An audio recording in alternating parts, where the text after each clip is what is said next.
Thank you for joining me with my guest for the next hour.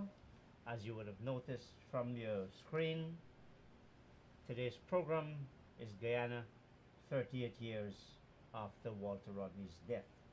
It was June 13th, 1980 that Walter Rodney met his death in very strange circumstances, and in fact a commission of inquiry held the then government responsible for his death, the President Granger, under whose presidency the report of the commission of inquiry was released, has rejected the findings, and I believe there lies the matter.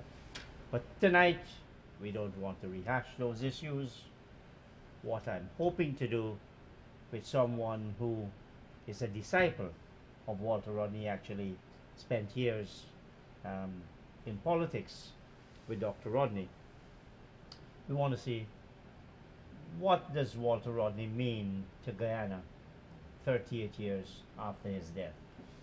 Dr. David Hinds, welcome to Plain Talk, and welcome once again to Guyana. Thank you, Chris. Thanks for having me on again. Annual pilgrimage? No, it's more than annual. 4 times a year. Yeah, well, as much time as I can spend there, you know. Mm-hmm. David, you've been consistent in your position, Rodney. You consider the WPA Rodneyite party, the whole politics and the strategies we should pursue a Rodneyite strategy. What does that mean? What does Rodneyite mean?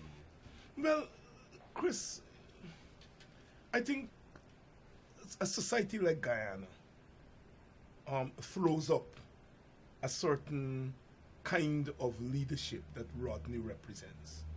That is an alternative kind of leadership to the quote-unquote mainstream leadership, the kind of post-independence leadership that took the reins of government, that took Guyana and the Caribbean in a certain direction. And I think that there was an alternative to that, and the alternative to that was one that says that independence should not be trifled with. Independence is something serious because, you know, it's been a journey of 400 years from the Middle Passage to the present, and so therefore that we have come this far, you should not trifle with it. That what independence in effect must mean was the ultimate freedom for the people who were denied freedom for centuries. And I think Rodney embodies what that could look like in terms of his own thought, in terms of his perception of the society, in terms of the way he dealt with the society, in terms of the respect that a person who read books, became educated, traveled the world, inspired the world, but yet dealt with those who were at the social bottom with respect. So when I talk about Rodneyite and Rodneyism, I'm talking about not just the person Walter Rodney, but what he represents. And I think I want to stress that, because often in these countries, in Guyana and the rest of the Caribbean, we get carried away with personalities and not what they represent. And so therefore I want to constantly move the conversation about Walter Rodney to what he represents. And I think he represents something that is important, something that is deep about the Guyanese society and about the Guyanese psyche. You speak in the present tense. Yes. And therefore you are attaching a today's relevance, yes, to a person who has been office in for 38 years. Yes. Let me say, you have a government in power today that is a partnership government, right? That at least at the level of name, at the level of form, represents 3 political parties. You know, we have some other groups, but I'm talking about the People's National Congress, the Alliance for Change, and the Working People's Alliance. The whole notion of a partnership government is Rodneyite. The PNC, the PPP, in terms of their praxis, in terms of where they took Guyana, never really envisage and never really work for a form of government that is plural.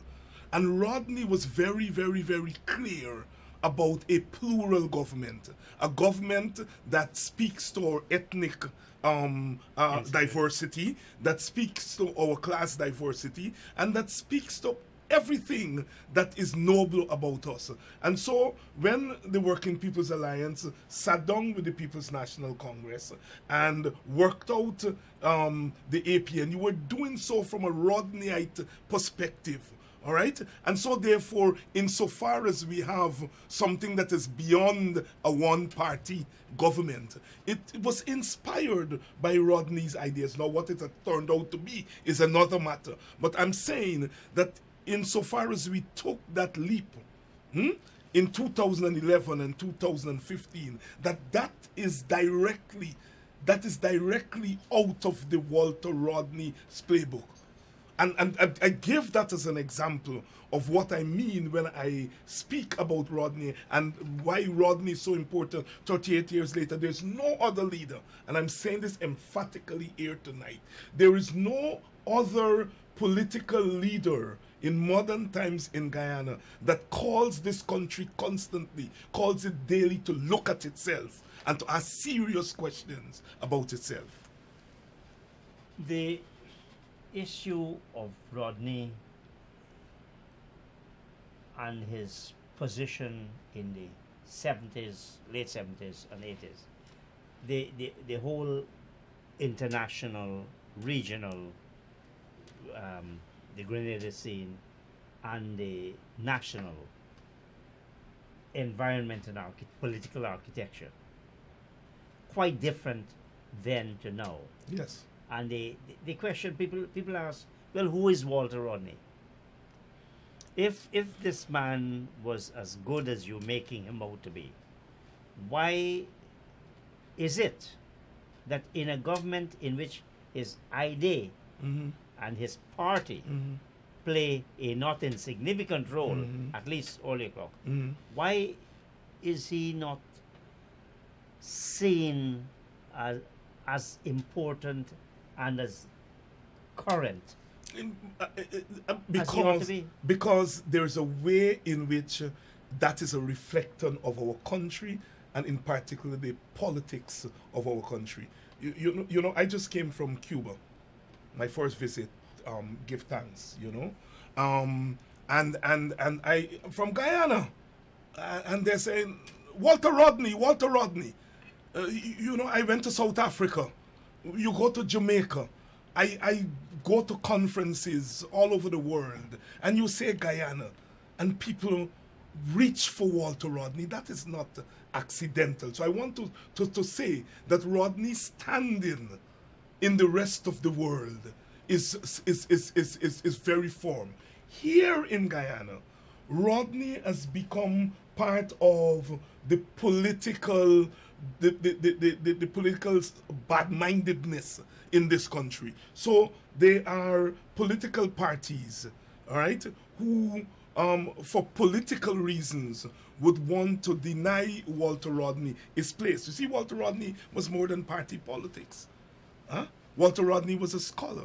Walter Rodney was an activist. Walter Rodney was a thinker. Walter Rodney was someone who took history to the street corners and taught ordinary people, grounding with them, inspiring them, teaching them about their own surroundings and learning from them. In the process, it is unique in our politics. And so therefore, insofar as Walter Rodney is not known as he should, insofar as Walter Rodney is not given the kind of place that he deserves, exalted place that he deserves in our larger socio-political framework, it has to do more with the kind of nasty politics that we have had and continue to have in this country.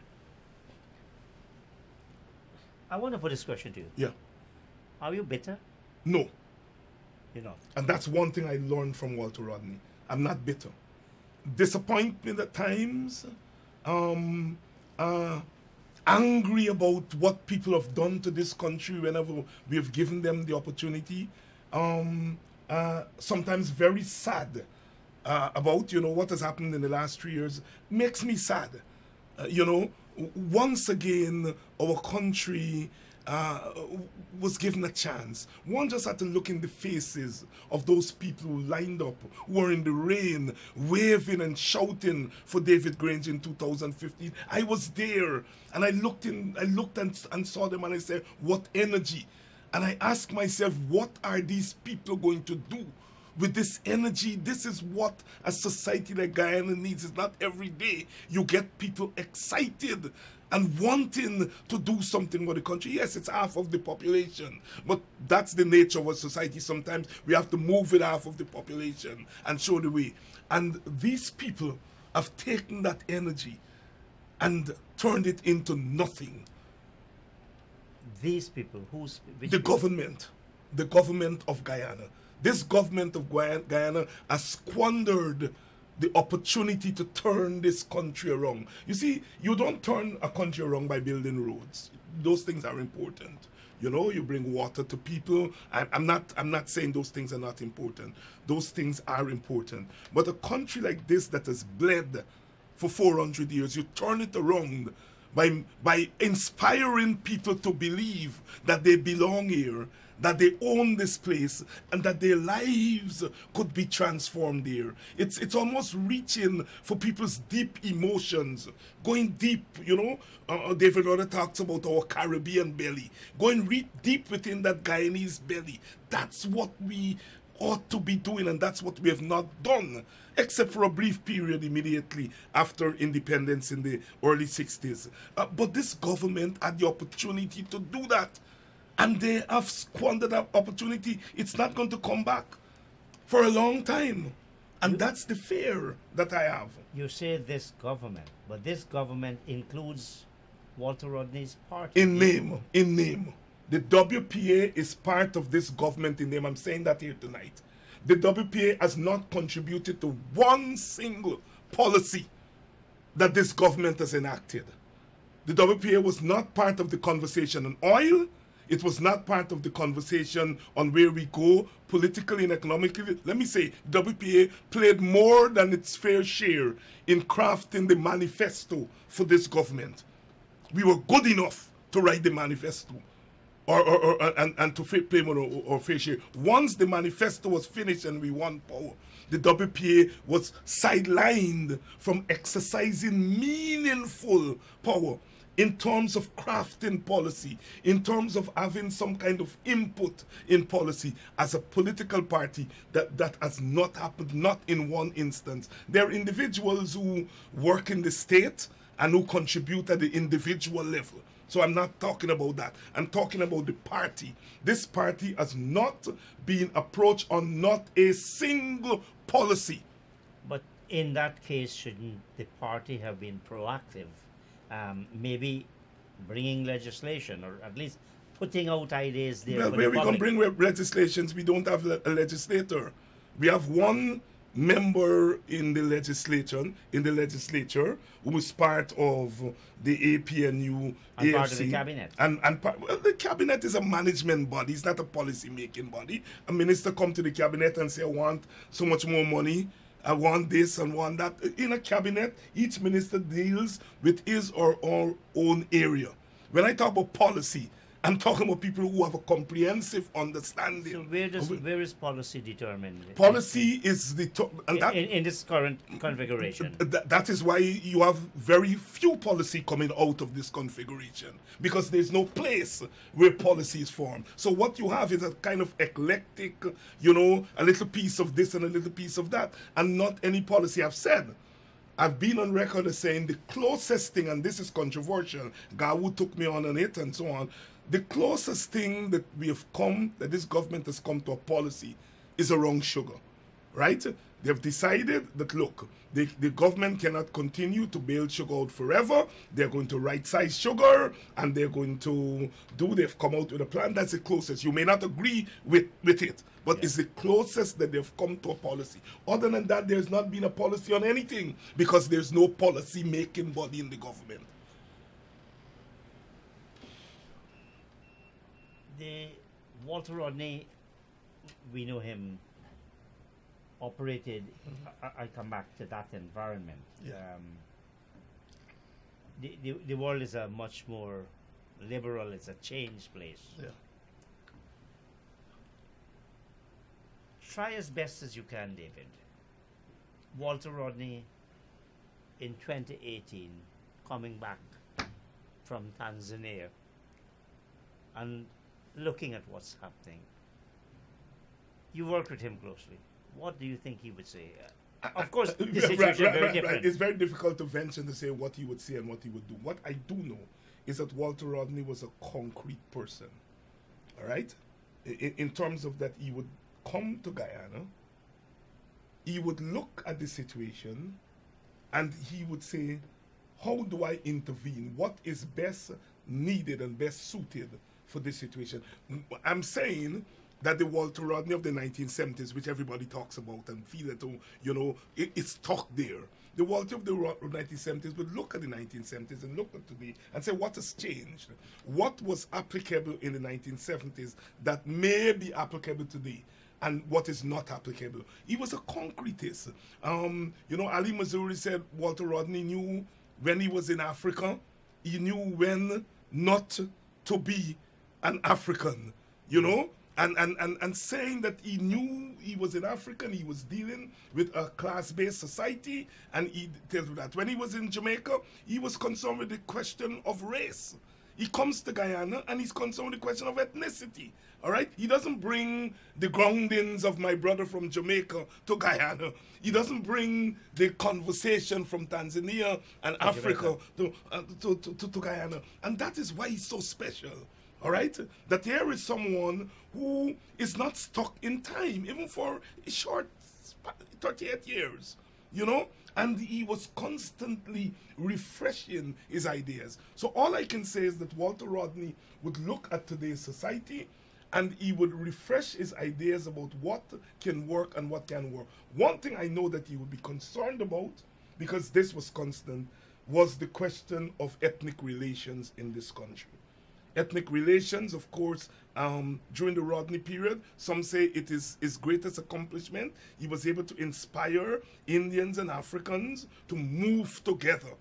To move together. This is not, as he would say, an hypothetical unity. What he called unity in action. It's difficult in ethnic societies like Guyana to get the two ethnic groups to move together. And Walter Rodney was able to do that. Other people masquerade around and talk around about ethnic unity, but that's where it begins and it ends, at the level of rhetoric. Walter Rodney really inspired people in action, bringing together sugar workers and bauxite workers, urban workers and rural workers, bringing them together on the streets, demanding change. And what he did more than African Guyanese who were supporters of the government. He inspired them to ask questions of their own government. That is significant, because the ethnic politics is, the PPP is in power, Indian people allow them to slide. The PNC, and now we have the coalition in power, black people are prepared to have them to slide.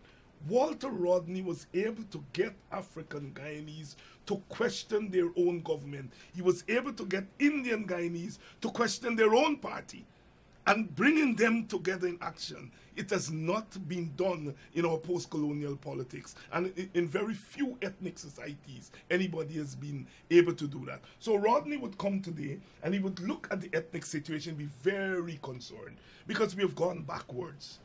We have gone backwards. People say, well, it's the politicians are the ones who fan the flames of race and so on. The politician can only fan what's there.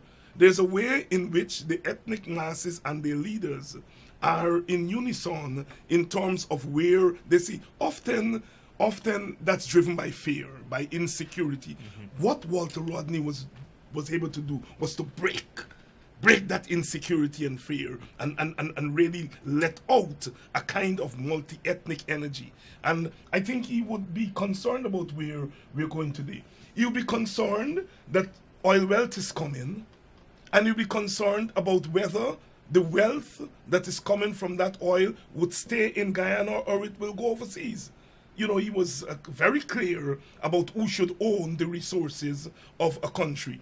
He would be very concerned whether what resources are left, what resources that will come, whether it's a lot or little, who benefits, whether it's the elites who will benefit or whether it is the ordinary working people who will benefit. Walter Rodney, I think, would be alarmed that public servants, public service workers, teachers, people who are keeping this government alive, cannot have a living wage in 2018. Workers are still begging for 20% and they're being given 5%. Mind you, they're asking for 20% of $60,000, $70,000. You understand what I'm saying? And their government, because African Guyanese make up the bulk of the public service. They're in teaching, they're in the police force, they're in these public service jobs. And their wages are the worst in this country. And they vote for a government in power. Walter Rodney be questioning that. Now, we have a common friend, David, no names. And she always says, if Walter had to face the electorate, it might have been no different from what we've had historically, the Indians going into their camp and their comfort zone, and the Africans doing the same thing. Do you share that view? Yes, I do. I do share that view. I think politics and electoral politics is a different kettle of fish here in Guyana. There is space only for two titans. And for every now and then, we had the UF in the 1960s getting an 8 to 10%. And we had the AFC recently getting 8%, 10%. But what those parties learn very quickly is that thing is temporary, it's transient. It happens for an election or two, and after then it's gone. I think if the AFC were to face the electorate today, they will be brutally awakened to the fact that thing, is transient. But some of that is probably by association with the current administration, in which there is some amount of disillusionment. Well, yes, I mean, ultimately, third parties have to think about power. And you have to associate with one of the other parties, and that the logic takes you there. You're right. The logic takes you that you have to deal with one of those titans. And people come to you. Remember, the AFC came in and said, we are not for one or the other. And there is a way in which that resonated with a certain section of society. How are you going to translate that to power? That is what the AFC had to face. That if you were going to achieve power, you had to go with the big one. And that's where the support goes. Walter Rodney, and here is why Walter Rodney, I think, got the most traction. He didn't come to Guyanese people and ask them for their votes. He didn't come to them and tell them that, I'm promising you this and I'm promising you that. He came to them and says that this is your country. And this country is bleeding. This country is being run by a dictatorship. You have the responsibility to stand up and free yourself. And I think that is so qualitatively different. Maybe if at a particular moment they had gone to the electorate, he might have done like the AFC and the other third parties and get a share of the vote and so on. But I don't think that a third party would have gotten, even a Walter Rodney third party, electorally would have gotten any big percentage of the vote. I don't think the Guyanese people see such parties. I don't think they see the WPA and other parties by themselves as electoral machines. They become effective when they're part of a partnership. That's where, and I think the AFC found that out. The WPA came to that realization. Is it then, David, the fault of our politicians or our people if our people are returning politicians with that kind of predisposition and inclination into power? I think it's our inability to sustain a certain kind of public education, and a certain kind of transformation arises out of that. Walter Rodney was here from 1974. By 1980, he is assassinated. The society turns inwards. The society becomes fearful.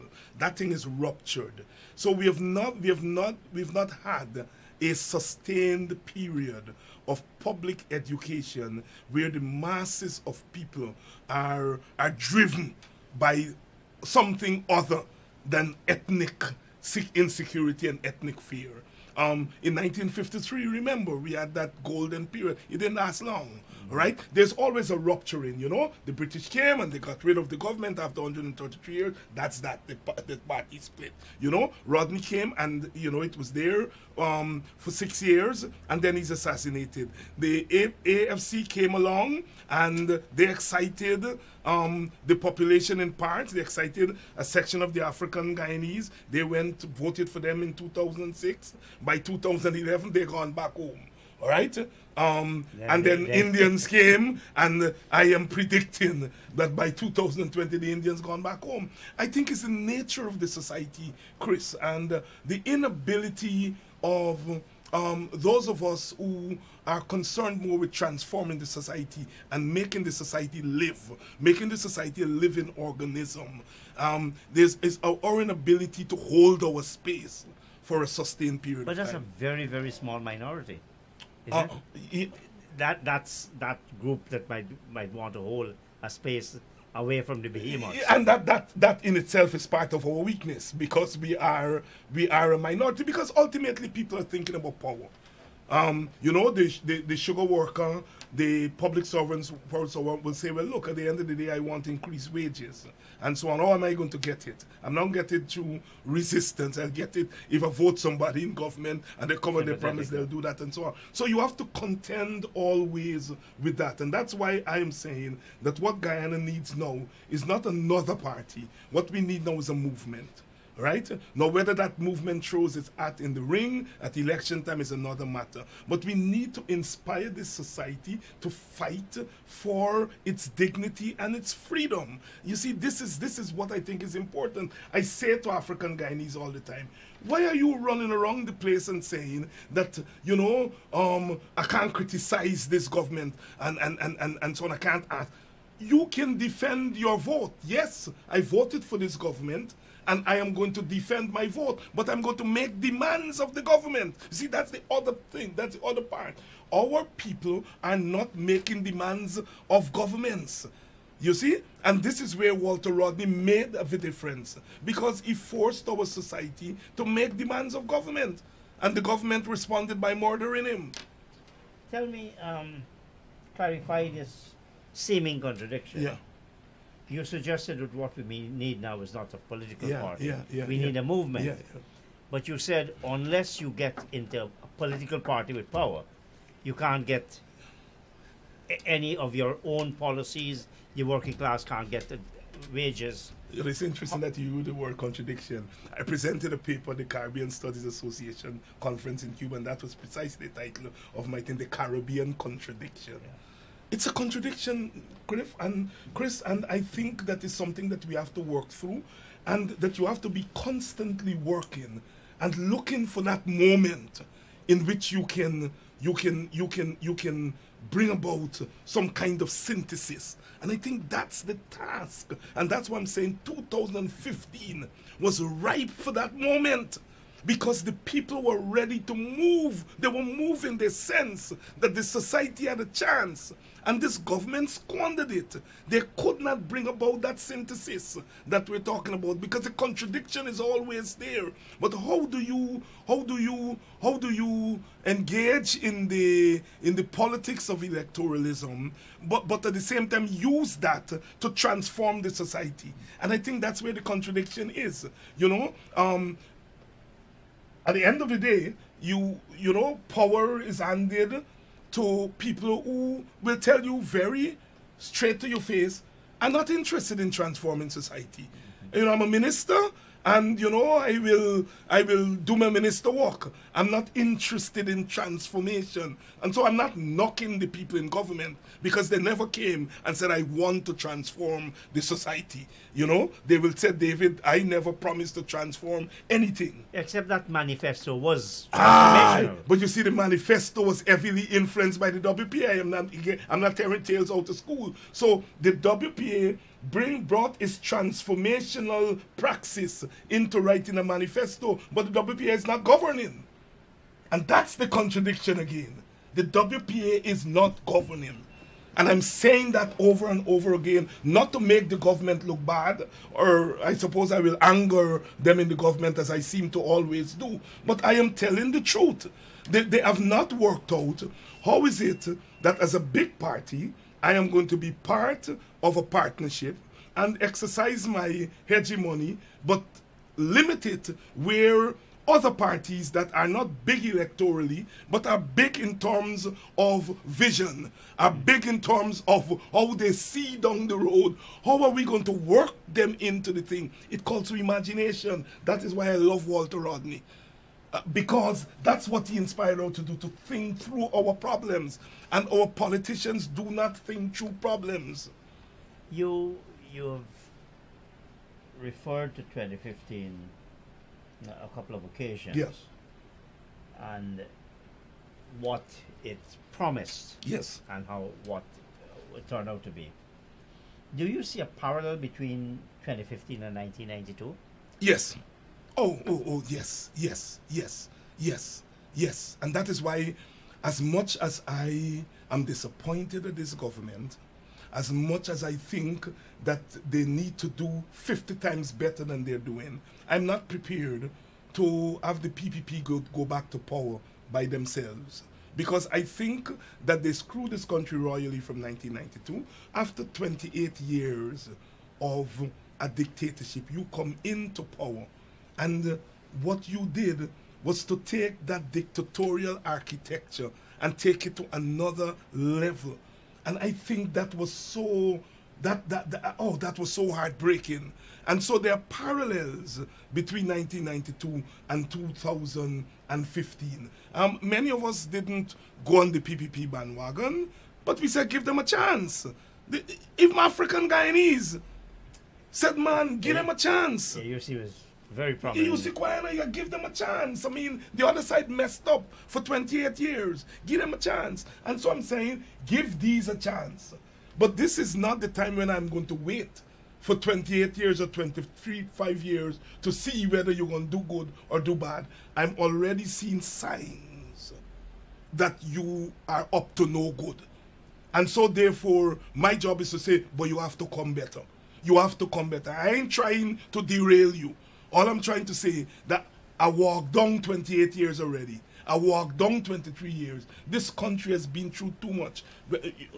From slavery, indentureship, colonialism, and then to deal with unimaginative government for 50-odd years. It's too much. And so therefore I think this government has a historic responsibility to do better than it's doing. And if it means that I will become the most unpopular man in Guyana, I'm going to say it. All you have to do better.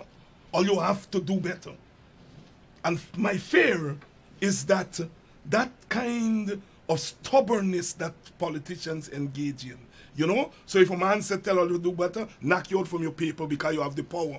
You own a paper, and the man writing in the paper and say you must do better, and you have the power. You throw you out from the paper. That kind of petty, foolish politics that a big government is engaging in. And what are we telling young people?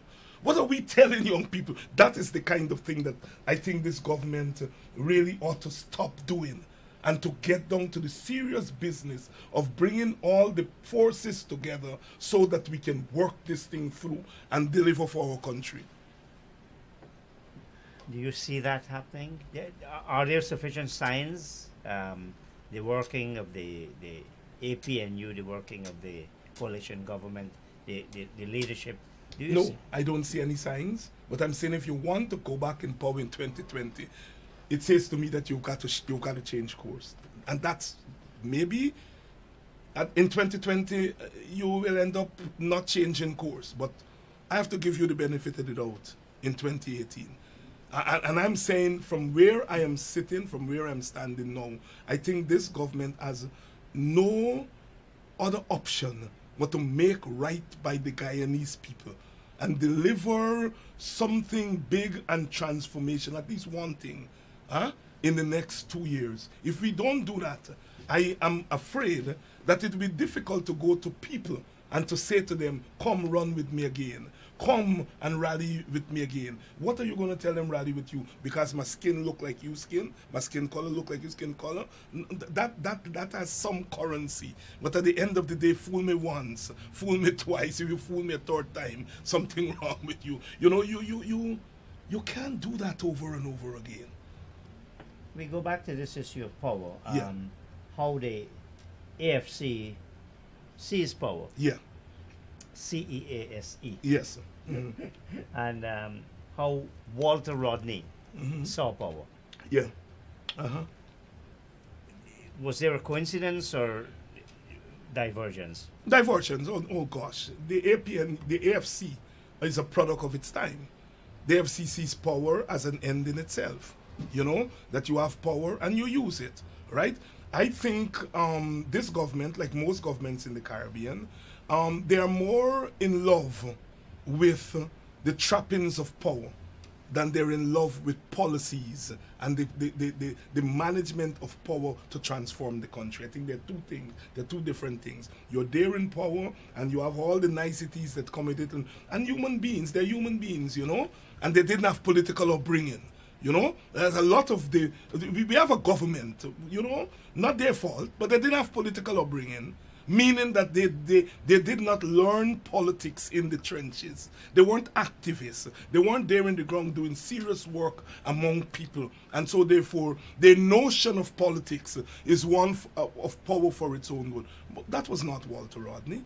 Walter Rodney had studied politics, studied history, studied political motion, grounded with people, learned from people. And so therefore his notion of politics is one of transformation and one of using power as a means of empowering ordinary people. You see? And so it's not power as an end in itself, power as a means to correct the wrongs that have been done to our people for 4 centuries. And I think this is where he was, you know, qualitatively different. And his praxis and the praxis of the WPA is qualitatively different from the praxis of the other political formations. Walter Rodney's battle cry. Yeah. People's power, no dictator. What did he really mean? Was that a slogan for his time?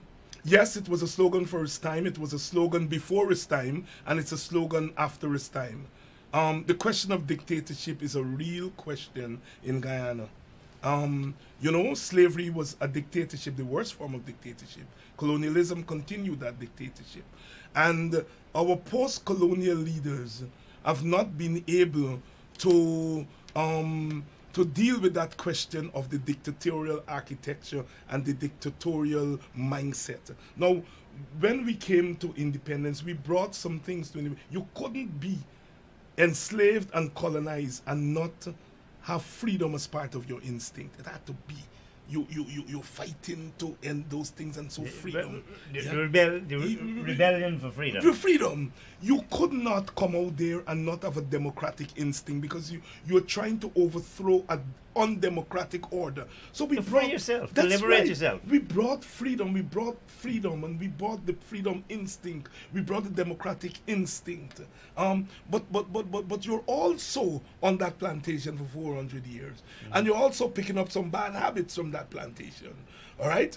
You're also mimicking, you know, Vit and I Paul talk about the mimic man. You're also mimicking some of the bad tendencies. So we brought the contradiction, we brought that to independence. The thing is that, could we work it out? Could we work out that contradiction? And we didn't work out that contradiction. So we have a dictatorial order to this day.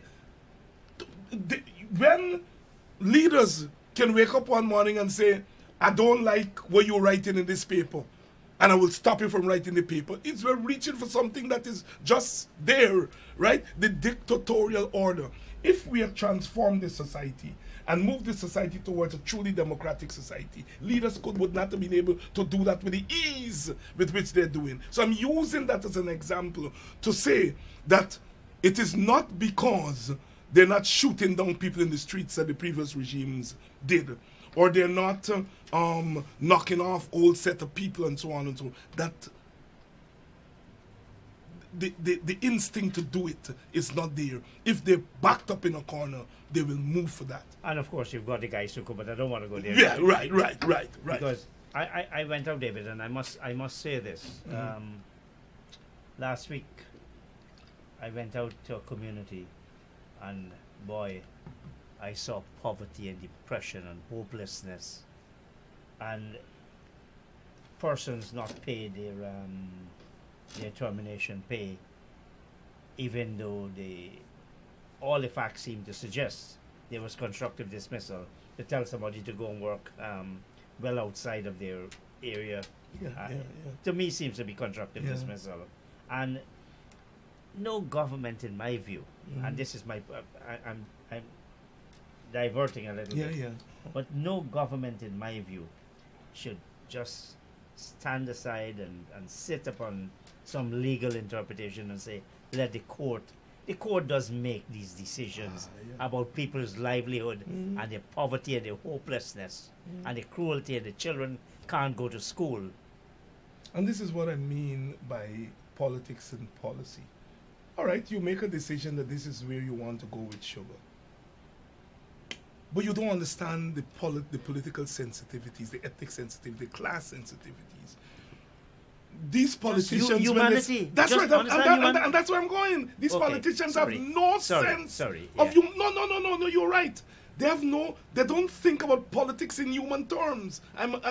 They see votes, and nowadays they see money to run the campaign. That's all they're interested in. For them, it's not a human terms.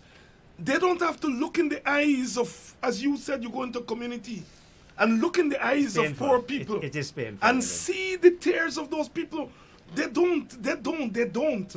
What power does to people, in particular people in these parts of the world, it numbs them. It blinds them to the humanity of the situation. And that is why I'm saying, had you broaden the decision making, then there's some of us who would be able to say to you, but man, you can't do it that way.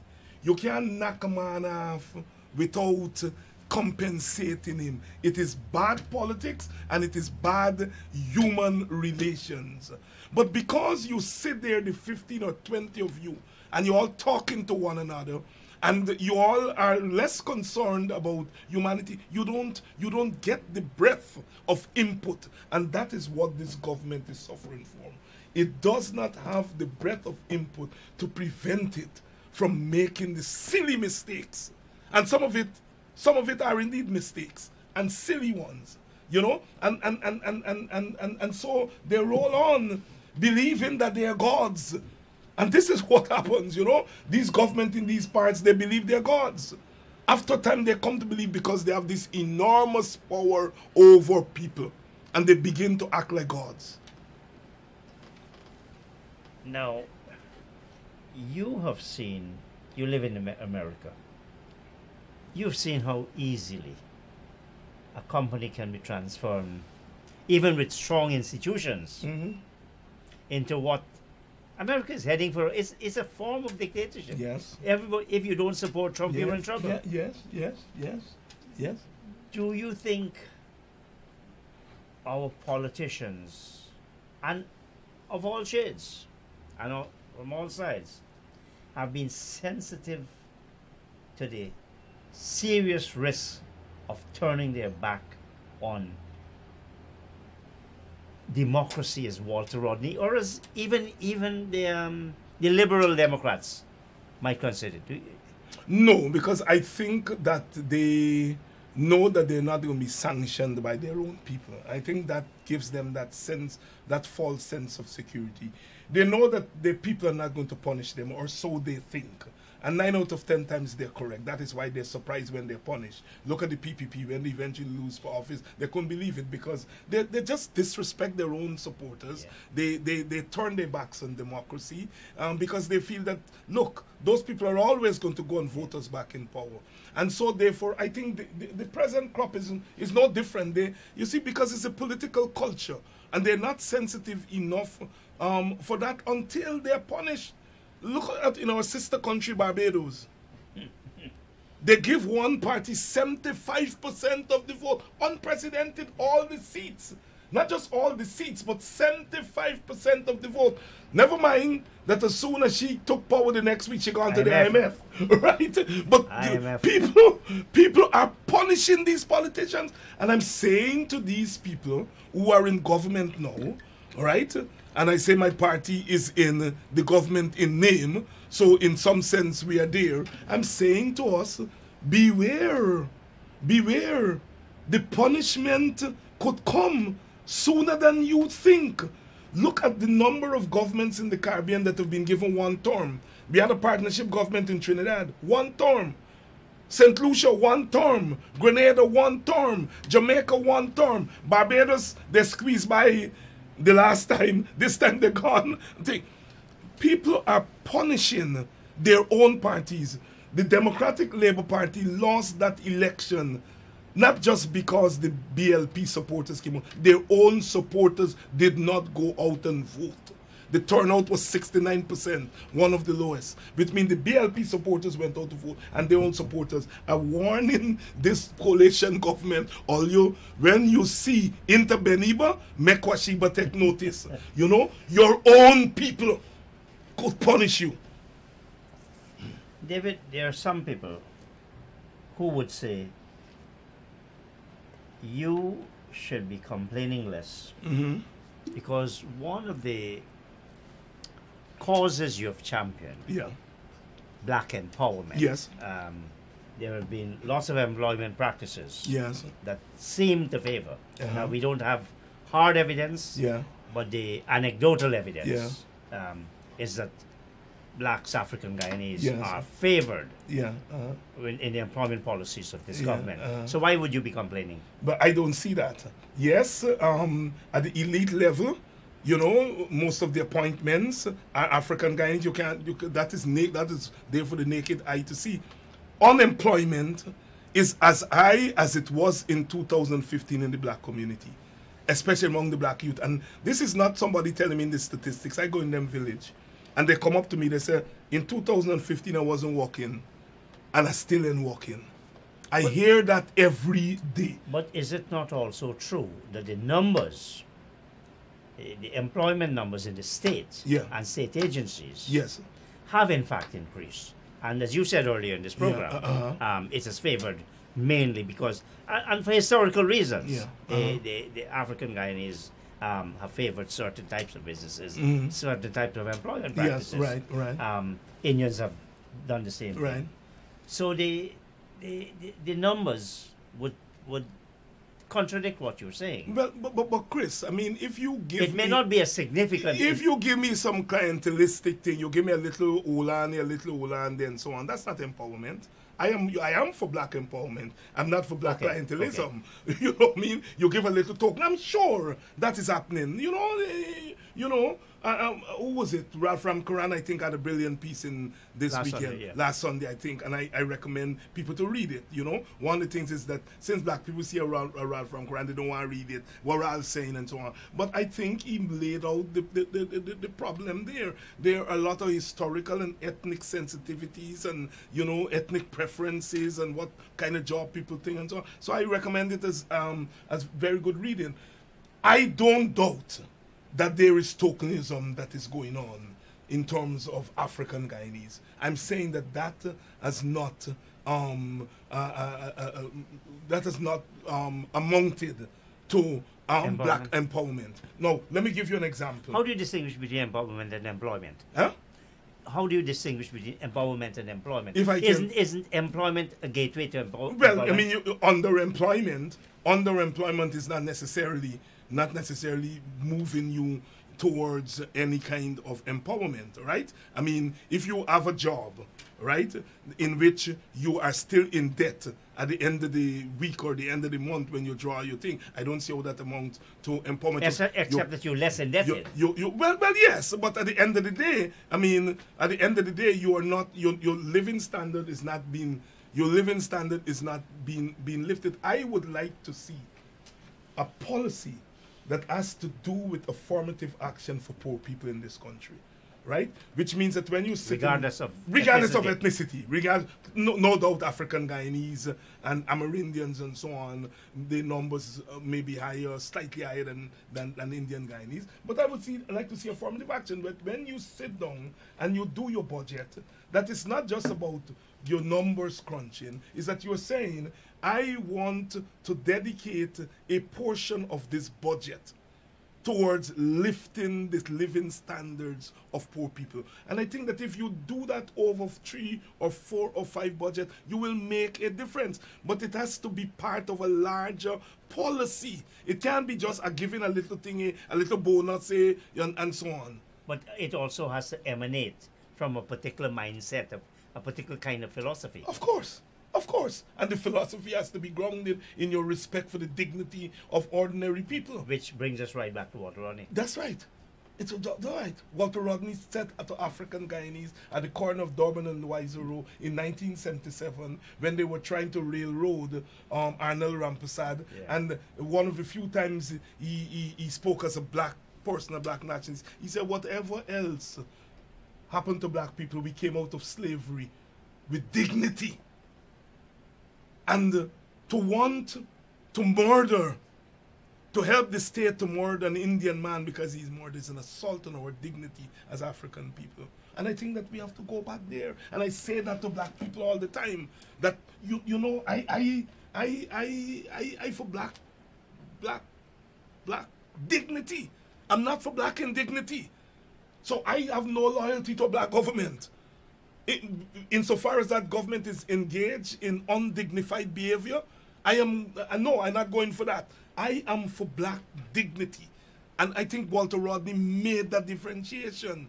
You know, that insofar as black people are part of the suffering masses of this country, that they deserve justice and they deserve to be treated with dignity. But he was never going to go along with a government just because that government is a black government.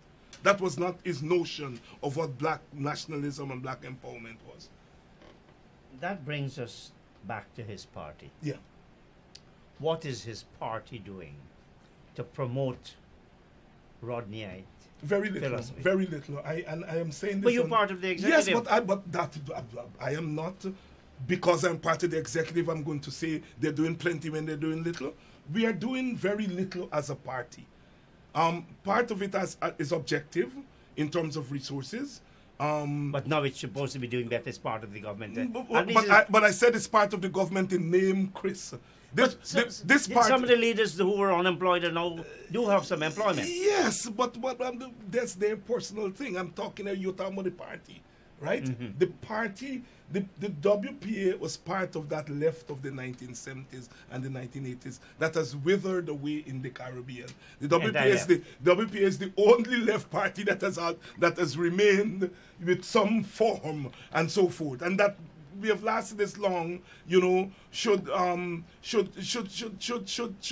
really point to some determination on the part. But it's very difficult for a party like the WPA to really survive in this kind of thing. You know, you're not attracting, young people are not into resistance and the idealism and so on that when you and I were young in the 1970s and the left wing came and so on. The young people see politics very differently. You know, they're more into pragmatism, they're more into the individualism thing and so on. And so a party like the Working People's Alliance finds it very difficult to attract people. This is not to say that the WPA has not made errors. You know, I think that we have made errors in the way in which we have dealt with this government.